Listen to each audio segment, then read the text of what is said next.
mga sis! Kumusta kayong lahat? Araw nga pala ng Sabado ngayon, kaya alam nyo na, uuwi na ako sa apartment namin. It's my day off. Ganito ang mga interna dito sa Spain. Interna, ibig sabihin stay in sa amo. Uuwi lang kami pag Saturday afternoon. And then, babalik naman sa bahay ng amo ng Monday morning. Pero yung iba naman, mas prefer nilang bumabalik ng Sunday night. Kasi nga naman, gigising ng maaga, nakakatamad, diba? Lalo na ngayong winter, malamig. Singlamig ng mga love life nyo, char.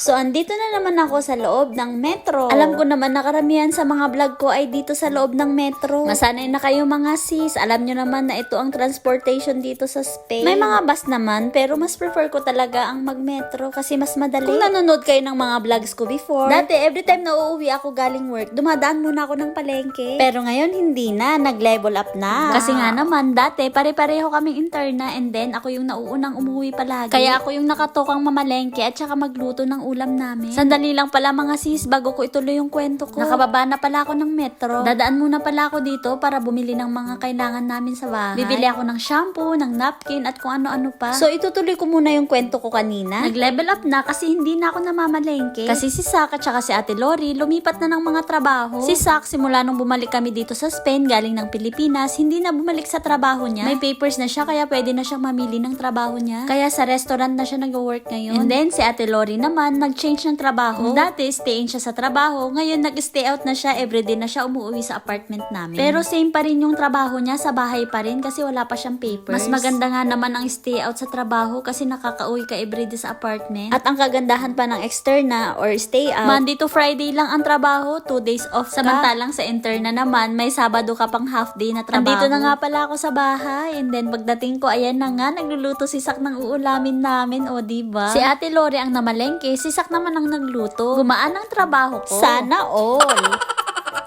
Nagluluto siya ng adobong atay at saka pritong manok. Yan pala ang tanghalian namin ngayon. Hindi pa naman luto yung ulam namin, kaya pumasok muna ako dito sa room. And then nakita ko tong order ko, dumating na pala siya from Amazon. Monopod pala to, nagustuhan ko siya kasi flexible siya. Nababaluktot yung stand niya, pwede mo siyang isabit kung saan-saan, kaya maganda siya. Inassemble ko na din siya agad habang hinihintay kong maluto yung tanghalian namin. Ito yung para sa camera.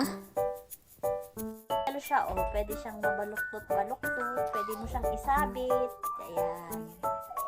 Lumabas nga ako ng kusina kasi dumating na si Ate Lori galing palengke. At ayan nga, hinuhugasan niya yung mga isda na binili niya. Ipapaksiw daw niya yan kasi uulamin niya ng weekdays pag may pasok siya. Ito naman si Sak, inaayos yung mga pinamili ni Ate Lori, nilalagyan niya ng mga pangalan. Hindi lang kasi kami ang nakatira dito. Mahirap kasing maghanap sa freezer, lalo na kung walang palatandaan. At sa wakas, natapos na rin magluto si Sak, kaya kakain na ako. Gutom na rin kasi ako ng mga oras na yan. May bisita pala kami. Andito si Jennifer. Dumiretso siya dito galing work. Tuwing weekend talaga, dumidiretso yan dito sa bahay namin after work niya. Pero hindi naman palagi kasi minsan pumupunta yan sa church nila, may event sila or may nag-Bible study siya, ganon. Weekend lang din kasi yung time namin para magkasama-sama at magkita-kita. Iba na rin pala ang work ni Jennifer, hindi na rin sa bahay. Level up na din kasi may papers na din siya. Sa hotel na din siya nag-work ngayon. Naglilinis siya ng mga rooms. Ang dami ko na namang dinaldal, hindi ko pa nasasabi sa inyo kung ano yung ginagawa ko. Pero obvious naman, nagbabalot ako ng mga regalo. Nakapamili na kasi ako ng mga iririgalo ko sa mga inaanak ko. And then malapit na rin mag-birthday si Jennifer kaya nagbabalot ako ng mga regalo pero hindi niya alam na sa kanya yung regalo na yan. Syempre hindi mawawala ang pagkamarites namin habang nagbabalot ako, marites pa more.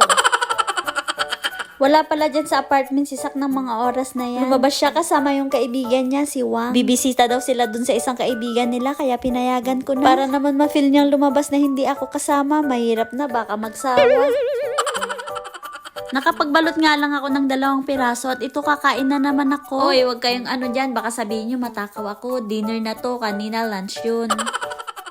Dito na lang kami kumain sa room kasi wala naman si Sak, nasa galaan nga. Banding na din namin tong 3 kasi minsan-minsan lang kami magkasamang 3. Mga sis, hanggang dito na lang muna ulit yung vlog ko. Salamat sa panonood. See you on my next vlog. I love you all.